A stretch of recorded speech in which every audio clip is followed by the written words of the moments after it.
어, 저희가 살아가면서 잃으면 안 되는 것이 있습니다. 뭐 여러 가지 있겠죠. 근데 그냥 두 가지를 소개하자면, 하나는 신의죠. 신의, 신뢰. 신뢰를 한번 잃으면 정말 회복하기 어렵습니다.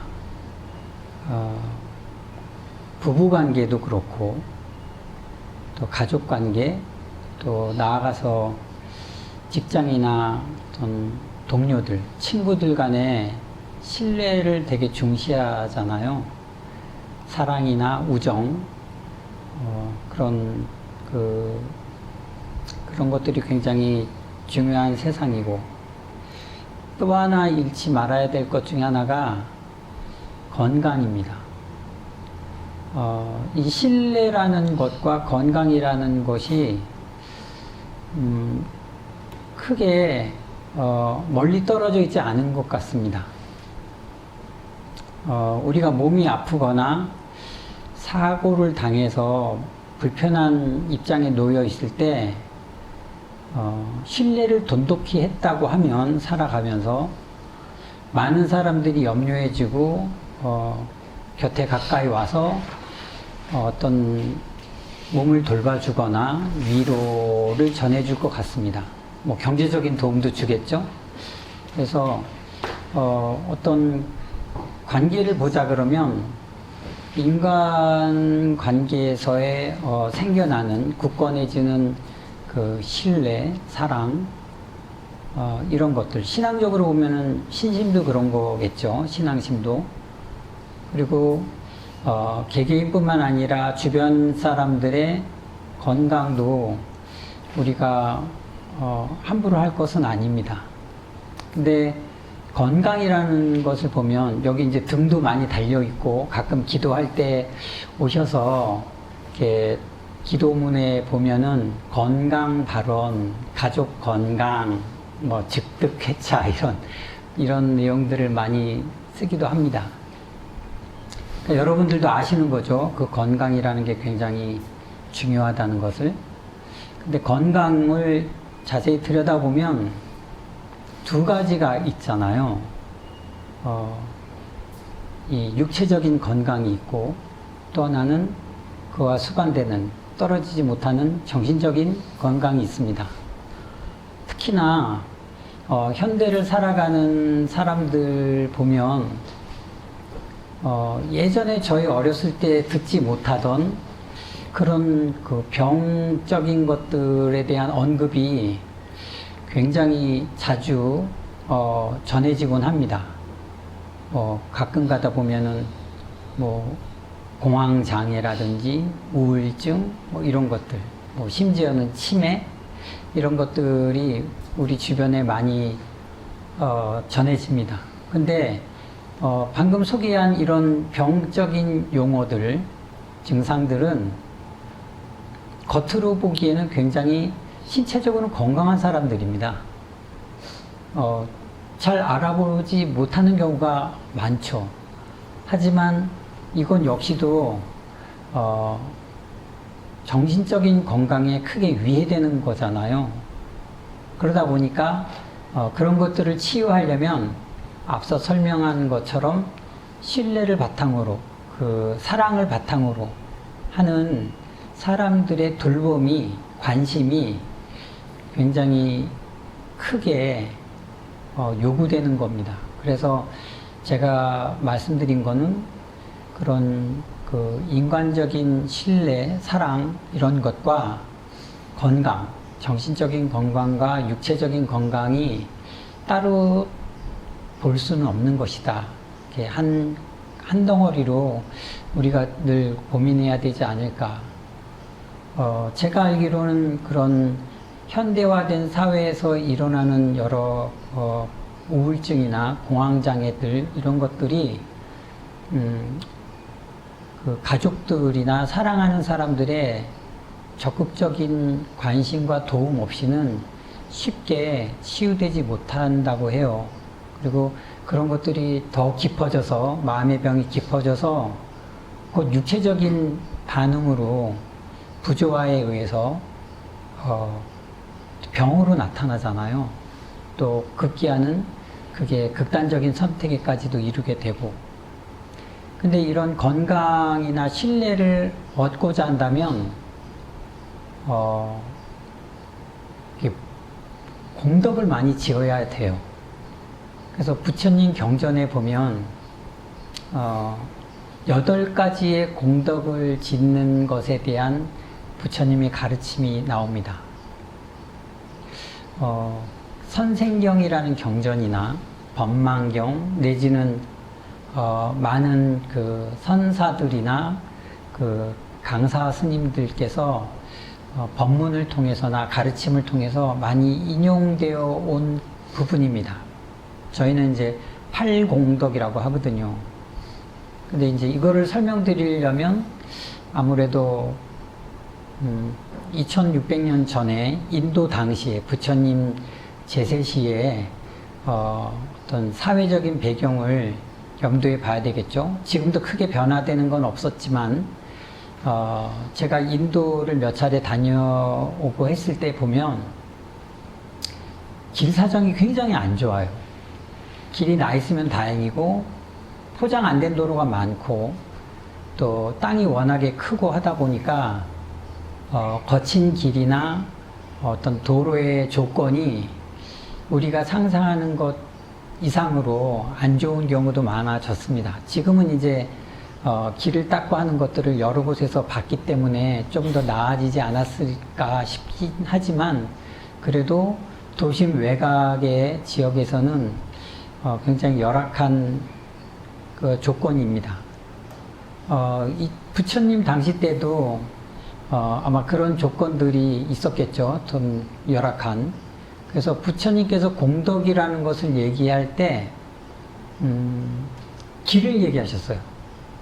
그러니까 길을 내는 것에 동참을 하면 크게 큰 공덕이 된다. 아마 많은 사람들이 그 유익함을 이어나가니까 함께 하니까 그런 것 같고요.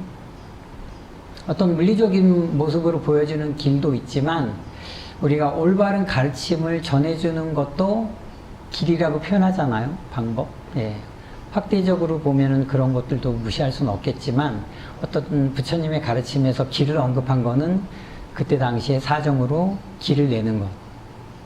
우리나라도 70년대, 60년대 말 새마을운동 보면 신장로라 그래서 마을 입구에 길을 내는 것도 있었던 것처럼 또 하나는 우물입니다. 인도가 아시다시피 농경사회이잖아요. 그래서 이제 산간이나 척박한 땅을 개척하기 위해서는 물이 많이 필요했는데 우물을 파는 것, 뭐 지금 아프리카 같은 데서도 우리나라나 많은 그 세계 구호 기구에서 깨끗한 물을 식수를 제공하기 위해서 우물 사업을 해요. 그런 거 보면은 인도 사회에서도 그런 것들이 굉장히 중요시되지 않았나. 그래서 물을 구하는 아니면 농경사회에 도움이 되는 우물을 파는 것에 공덕이 또 있다. 이렇게 얘기를 했었습니다. 또 하나는 우리가 아시다시피 부모님을 봉양하는데 효를 다하는 것. 또 하나의 공덕을 짓는 일이다. 당연하겠죠. 그것도 우리가 살아가다 보면 이제 지역적인 조건, 지형적인 조건이 있기 때문에 다리를 놓는 것에도 공덕이 있다 그랬어요. 뭐 굳이 개울이나 강을 건너기 위한 게 아니라 계곡이 깊어서 마을과 마을을 연결하는 그런 다리들, 뭐 네팔이라든지 동남아 같은 데 보면은 협곡이 많아서 그런데 다리를 많이 놓기도 하는데 그런 것에 또 마음을 내어서 함께 동참하는 것이 큰 공덕을 이룬다. 또 하나는 재난입니다. 재난. 지금 뭐 전쟁으로나 수해나 아니면 가뭄이나 이러한 살기 위한 조건에서 벗어난 자연적인 조건이나 인위적인 조건에 의해서 많이 살기가 어려워진 상황에서 우리가 가서 봉사를 하면 10년 전인가요? 뭐 최근에도 여기 브리즈번이 조금 홍수가 나서 또 그 전에는 또 산불이 나서 많은 어려움을 겪었었을 때 다른 지역에서 다른 도시에서 자원봉사자들이 와서 많이 도와줬잖아요. 그래서 이런 재난 지역에 봉사를 하는 것 역시도 큰 공덕을 이루는 것이다. 대표적으로 아마 그래서 그런지 그 정스님의 대만에 자재공덕회라는 곳이 있어요. 한번 소개해드린 적이 있는 것 같은데 그 자재공덕회에 있는 그 자원봉사자들은 전 세계적으로 굉장히 많은 수가 있는데 그분들은 재난 현장에 늘 선두에 서서 구호 활동을 한다고 해요. 그런 거 보면 이제 큰 공덕이 된다고 생각을 합니다. 또 하나는 저희들이 그 살다가 보면 많은 어려움을 겪는데 그 중에 하나가 죽음을 맞게 되는 겁니다. 그 죽음이라는 게 이제 영가분들에 대한 거잖아요. 그러니까 우리가 살아가고 있는 그 삶이 아니라 그 삶을 떠난 사람들에 대해서 음식이나 추구원이나 아니면 그 뭔가 정성을 베푸는 것들 역시도 공덕이 된다고 해요. 또 하나는 좀 그 범위를 좁혀서 보면 승가에 공양을 올리고 승가에 귀해하는 것도 이제 큰 공덕이 된다고 합니다. 이렇게 여러 가지 공덕을 쭉 나열을 했는데 마지막으로 여러분께 공덕에 대해서 말씀드릴 거는 간병공덕입니다. 그런 부처님께서 여러 가지 열거하신 그 공덕 중에 가장 으뜸이 되는 공덕이 간병공덕입니다. 간병이라 그러면 다쳐서나 병을 얻어서 병원에 누워서 환자라는 이름으로 있는 사람들만 간병을 하라는 게 아닙니다. 이제 제가 처음 말씀드린 것처럼 신뢰를 잃어서 뭔가 크게 시리에 빠져 있거나 아니면 어려움 겪는 중에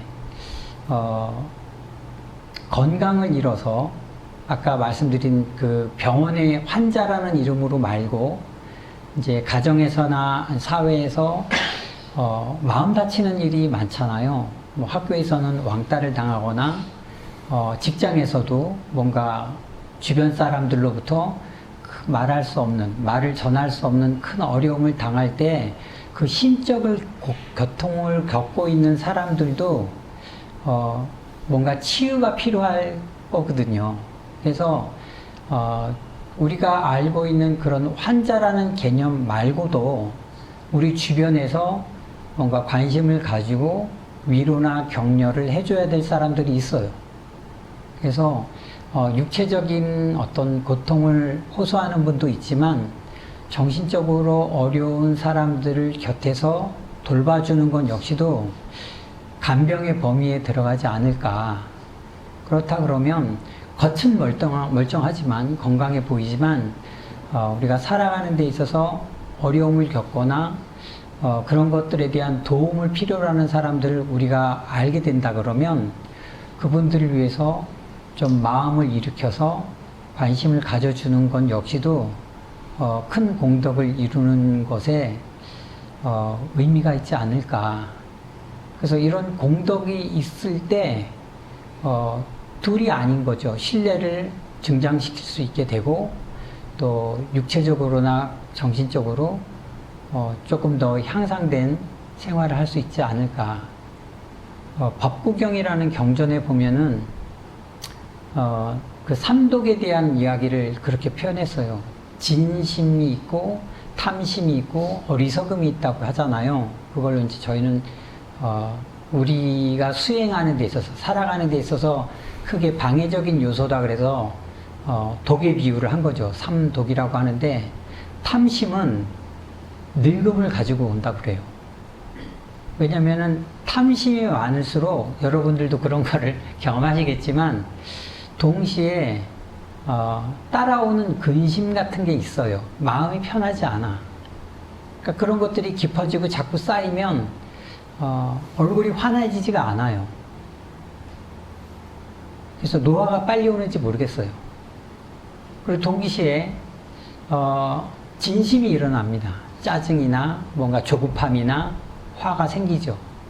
그러면 그런 것들이 몸 안에 작용이 되면, 정신적으로나 육체적으로 그런 것들이 작용이 되면, 특히나 아까 탐심 중에 식탐이라는 게 있는데, 먹는 것에 대한 탐이 있는데, 과식이나 폭식이나 뭐 정도에 어긋난 것을 먹게 되면 병을 불러요.